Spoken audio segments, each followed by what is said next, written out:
What does fentanyl look like and why is it so dangerous? And most people have never seen what fentanyl looks like. So this is fentanyl for anybody who has never seen what it looks like. This is the powder form of fentanyl. It also comes in a liquid form. Fentanyl is a synthetic. So that means there is nothing natural at all in fentanyl. To give you an idea, when it comes to cocaine, it has a coca leaf that is the base essentially to cocaine, which is a naturally growing leaf. Heroin is the poppy seed. So it has actual natural properties. You can find parts of this actually in nature. Where it comes to fentanyl, there is nothing natural about this at all. In fact, it just takes lives. That's what it does. If you're new to the channel, hit the like and subscribe button. To understand what fentanyl is and why it is in all these substances that it is now, is you have to understand what this drug does. It is highly addictive. This is 100 times more powerful than what morphine is. This is something that will massively get addictive. And why it gets addictive is this. You have different brain receptors, like the NMDA receptors, these different pain receptors that literally bond to opiates. And that means that these create a bond together. And now without this, all of a sudden these get excited and they form a lot of pain, and this forms all those withdrawals and stuff that you're going through. So then when it gets its right bond, and if it can keep this bond for a couple hours, it relieves all of that.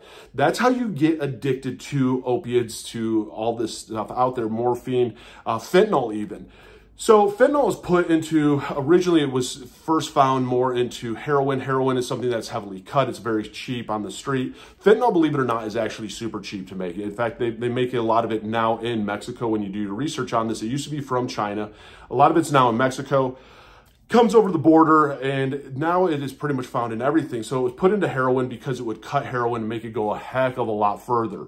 Unfortunately, when you are cutting drugs and substances, they're street corner pharmacists. They're doing this stuff with a credit card. I mean, these are not people that know what they're doing. So it's very easy to OD and die on it, because to get the proper dose down, you really have to be knowing what you're doing, and nobody really does. And this is not in a lab setting at all. This is on like a kitchen table setting in some cases.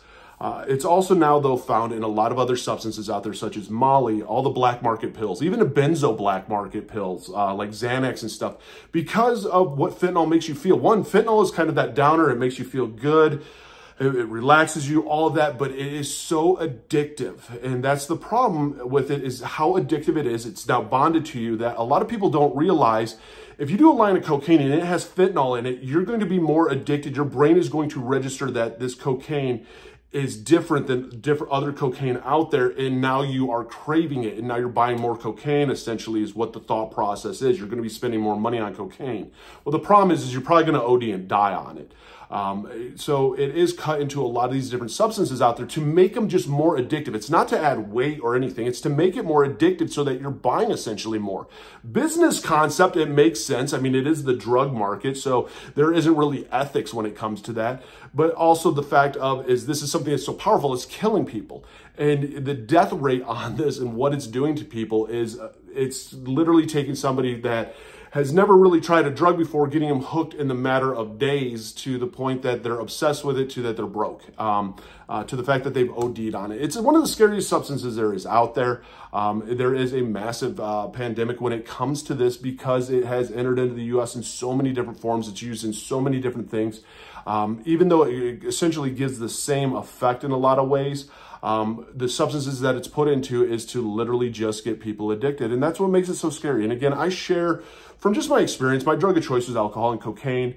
And I found that the more that we share, the more that we educate, the more that it helps people who are going through stuff and going through life, trying to get sober. If you haven't hit the like and follow button, hit the like and follow button, comment down below, because sharing is what it's all about. And I just share, again, from my experiences. I'm grateful that I got sober back in 2017. This is before fentanyl really became something. Back in 2017, fentanyl was just now starting to show up in like heroin.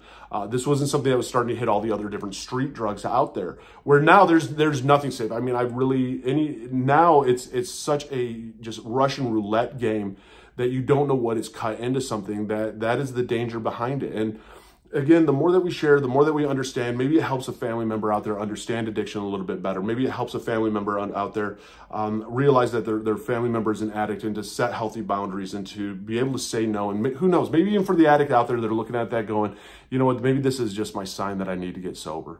And for the one that's going through it right now, I'm proud of you, and find what works for you. I have links down below for NA and AA, inpatient rehab, outpatient rehab, treatment centers, therapy, therapist.